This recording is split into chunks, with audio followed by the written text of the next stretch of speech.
Et que nous allons parler justement de cette élection. Ils sont 12 candidats pour avoir le suffrage des Français. Le premier tour, c'est le 10. Jusque-là, aucun n'a voulu lâcher l'affaire. Et dans notre studio, nous avons Monsieur Ossine, qui est le secrétaire départemental d'Europe Écologie Les Verts et qui, vous avez compris, c'est le soutien de Yannick Jadot. Bonjour, Monsieur Ossine. Bonjour Monsieur PLU. Alors, Ossine, c'est mon prénom. Ah, d'accord. C'est Monsieur Oumari, mais vous pouvez m'appeler Ossine, il n'y a pas de souci. Merci, c'est très important. Voilà. Donc, Monsieur Oumari, aujourd'hui, à 3 jours du premier tour, les sondages indiquent quand même que Yannick Jadot est scotché autour de 5%. Pourtant, vous continuez à y croire. Mais bien entendu, les sondages sont là pour donner un élément à un moment T sur un sondage. Après, de quelle manière est fait le sondage, sur quel échantillon représentatif est-il posé, ça, moi je ne saurais pas vous le dire, hein, puisque ce sont les instituts qui font leur sauce. Et ils le font tous d'une manière différente, puisque si vous prenez un sondage Ipsos ou un sondage IFOP, les résultats seront différents. Maintenant, on peut aussi dire que pour les élections européennes, régionales, départementales, municipales, tous les sondages sont tombés à l'eau, puisque nous avons fait des scores largement plus élevés que ceux qu'on nous prédisait. Nous avons pris la mairie de Marseille, même si après notre Vous l'avez candidate lâché. s'est désistée, Oui, pour des arrangements locaux, Oui. Bordeaux, voilà, et Lyon et d'autres. oui. Grenoble. Donc, Grenoble depuis 2 mandats maintenant. Oui. Nous avons failli faire basculer Lille, Hmm. parce que Madame Aubry a eu chaud quelque part, et bon, voilà, il n'y a pas de souci. Donc les sondages, oui, on peut y croire à un moment donné. Bon, pourquoi pas, ça donne peut-être une indication, mais c'est en aucune façon le vote des électeurs. Ouais. Le vote des Mais électeurs pourtant, il aura lieu dimanche. Pourtant, Yannick Jadot avait commencé assez haut, autour de 10%. Comment vous expliquez cette chute? Bah, ça va être, comment dire, sans vouloir jeter le discrédit sur les médias, Oui. hein, les médias Main Street, pas la vôtre, puisque Oui, voilà, on mais vous les médias, ce qu'on reçoit. appelle les médias Main Street, c'est Oui. une grande audience, et notamment les chaînes dites d'information à grande écoute, Hmm. ont tous cassé Jadot et l'écologie. Hmm. Combien de thèmes, combien d'émissions sur le thème de l'écologie ont été menées? Elles ont toutes été squeezées, menées sur l'immigration, sur la sécurité, sur la remigration ou le pseudo-grand remplacement de Monsieur Zemmour. Voilà, donc les médias ont sauté là-dessus, ça fait du buzz, mais il faut quand même savoir que de tous les sondages qui ont précédé, l'immigration et la sécurité n'arrivaient qu'en 6e et 7e place des préoccupations des Français. La première étant le pouvoir d'achat, l'écologie en 3e position, etc. Donc on a squeezé les vraies problématiques des Français pour des sujets fallacieux, racistes, xénophobes, islamophobes, voire judéophobes par moment. Donc voilà, on a privé les Français d'un véritable débat sur les présidentielles et sur les positions régaliennes que doit avoir un président. Pourtant, il y a 2, 3 ans, avant la Covid, il y avait un mouvement de jeunes européens, Greta Thunberg, qui vous portait. Est-ce que vous continuez à capter cet électorat? Vous pensez pouvoir compter sur cet électorat des jeunes? Franchement, j'y crois beaucoup, énormément. La marche des jeunes écologistes se poursuit. Encore récemment, il y a eu le cas. Au moment des élections européennes, nous avons été le premier parti en tant que receveur de vote des jeunes. Donc c'est clairement été établi que les jeunes votaient massivement pour Yannick Jadot, qui était tête de liste aux élections européennes. Donc nous y croyons et nous battons pour leur avenir, l'avenir de nos enfants et de nos petits-enfants. C'est un sujet primordial et on ne peut pas faire l'impasse sur l'écologie et sur le réchauffement climatique, puisqu'on a encore eu le dernier rapport du GIEC, qui est plus qu'alarmiste, il est catastrophique, et qui dit que nous avons plus que 3 ans pour essayer de renverser un peu la vapeur et retenir le réchauffement de la planète en dessous de 3%, de 3 degrés. Donc c'est alarmant. J'espère que les Français vont en prendre conscience dans leur grande majorité et qu'ils vont réagir. Alors, vous dites que les médias de grande écoute ont en quelque sorte pris entre les taux les vrais sujets. Pourtant, Yannick Jadot a fait tous les plateaux de télévision. Il n'a jamais été refusé quelque part. Pourquoi est-il moins audible que M. Z, comme vous dites? Eh bien, M. Jadot a été sur plusieurs plateaux, effectivement, et notamment depuis la campagne officielle où le temps de parole est égal. Oui. Mais au préalable, on parlait de temps de parole équitable. Oui. C'est-à-dire en fonction de la pseudo représentativité au niveau national. Je rappelle que M. Zemmour, qui n'avait pas de parti politique, qui n'avait aucune existence légale en tant que parti politique, et qui donc n'a pas de représentation en termes d'équité nationale, uniquement sur les sondages, a eu un temps d'écoute, un temps d'antenne faramineux.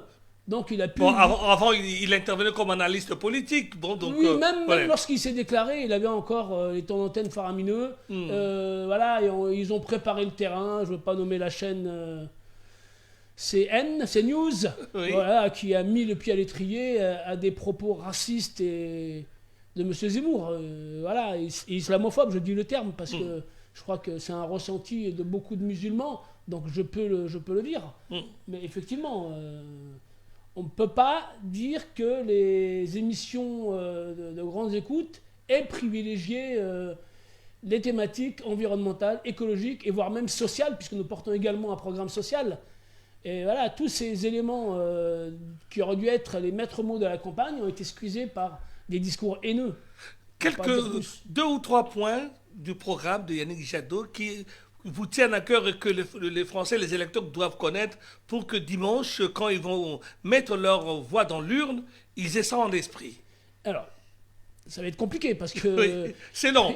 Il y a 150 points essentiels clés du programme. Oui. Mais la première des choses, celle pour laquelle nous sommes reconnus, c'est que nous mettrons fin à l'inaction climatique, puisque je rappelle que notre État a été condamné à 2 reprises pour inaction climatique.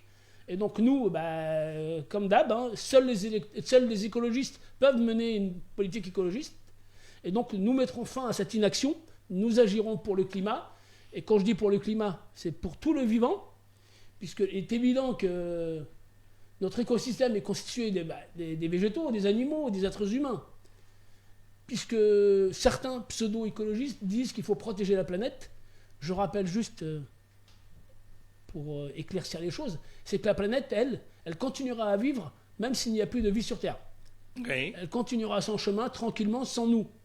L'objectif, c'est de préserver le vivant et de préserver l'écosystème tel qu'on le connaît, écosystème dont nous faisons partie. Donc ça, c'est important. Ensuite, l'équité sociale. Par exemple, M. Jadot propose d'augmenter de 10% du SMIC et de passer le SMIC à 1 500 € net. Le revenu citoyen, pour tous, qui ne doit pas être inférieur aux bases de la pauvreté, c'est-à-dire à minimum 918 € pour chacun dès 18 ans.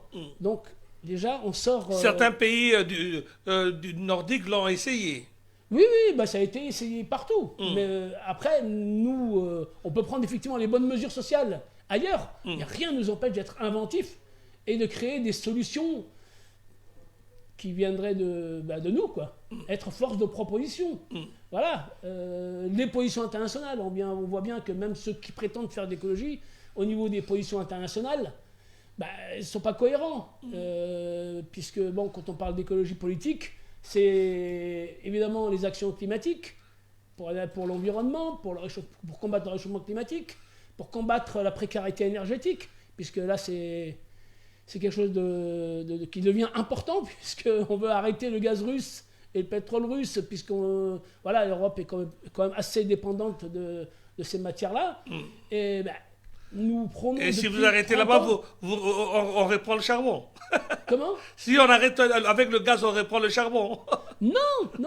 Ouais. Non. Alors, pour le charbon, oui. Vous pouvez avoir raison, je vais vous dire, nous avons 58 réacteurs, il y en a 27 qui sont arrêtés, et nous avons depuis plusieurs mois relancé une centrale à charbon en France. Donc faire des mauvais procès, en disant par exemple que seul le nucléaire peut nous donner La réponse. la réponse, voilà, Ouais. l'indépendance énergétique, c'est archi faux, puisque les centrales sont vieillissantes, les réacteurs sont vieillissants, ils sont régulièrement à l'arrêt, pour multiples raisons, hein, pour entretien, pour manque d'eau, puisque en termes de sécheresse, ben, les niveaux d'eau baissent et donc on ne peut pas puiser suffisamment d'eau pour refroidir les réacteurs, et donc nous les mettons à l'arrêt, etc. Donc, et de plus, les centrales nucléaires fonctionnent avec une matière première qui s'appelle l'uranium. À ma connaissance, nous n'avons pas d'uranium en France. Nous Ouais. allons la chercher au Niger, Oui. nous allons la chercher au Kazakhstan Mm. et ailleurs. Donc, elle est où l'indépendance énergétique à ce niveau-là?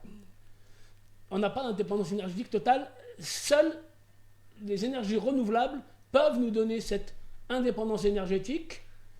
Et donc, il faut mettre en place des éoliennes offshore, des éoliennes de haute puissance, du solaire, faciliter les initiatives citoyennes en finançant, que l'État finance, par exemple, vous voulez mettre des panneaux photovoltaïques sur votre maison, eh bien, on doit faciliter les choses. Il faut que nous multiplions, comme ça se fait un peu en Allemagne, hein, par ailleurs, nous multiplions toutes les possibilités de production électrique délocalisées.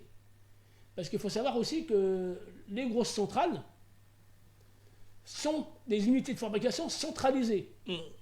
Et quand on connaît le coût et la déperdition, bah, si vous faites un peu d'électricité et finissez un par effet Joule sur les grandes distances, eh bien nous produisons quelque part une certaine quantité d'énergie Qui est perdu en route, quoi. qui se perd Dans en le cours de transport, route. ouais. Et donc, il faut au contraire rapprocher les productions d'énergie des lieux de consommation.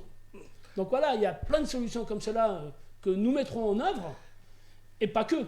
Et pas que, puisque voilà, il faut aussi aller vers l'équité sociale. Ben justement, arrêtons-nous un instant, M. Omari, sur cette question. Vous avez vu quand même que les candidats avec des propositions très à droite et très à droite, arrivent à capter l'attention, mais on vous a très peu entendu répondre à ces propositions, notamment la dernière étant celle de Valérie Pécresse qui souhaiterait mettre un coup d'arrêt sur le droit du sol ou M. Zemmour sur l'immigration. Qu'est-ce que vous pouvez répondre à ces propositions? Ah ben, les propositions, elles sont claires, elles sont connues. Jadot en a parlé à plusieurs reprises.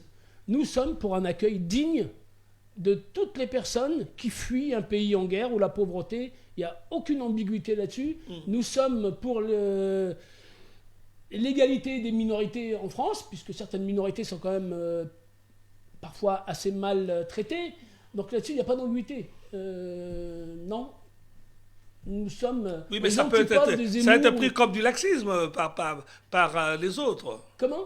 Les autres peuvent considérer cette attitude comme du laxisme, notamment pour les problèmes d'insécurité que cela engendre. Alors, voulez-vous dire, comme M. Zemmour, que les immigrés sont responsables de toutes les violences en France? Non, mais qu'est-ce que vous répondez à M. Zemmour là-dessus? Bah, c'est une affirmation fallacieuse qui est fausse, qui n'est nullement démontrée par aucune statistique.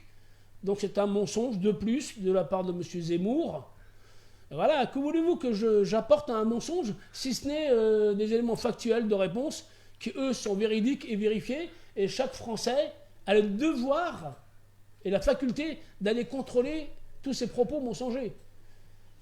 En tout cas, Monsieur Oumari, on reste un peu sur les forces de gauche. Oui. Quand on met tout ensemble, il y a une porte pour qu'un candidat de gauche arrive au second tour. Pourtant, votre plateforme d'Europe Écologie Les Verts réchigne à aller vers un vote utile. Est-ce que vous n'allez pas le regretter demain? Alors, vous parlez de l'union des forces de gauche. De gauche, oui.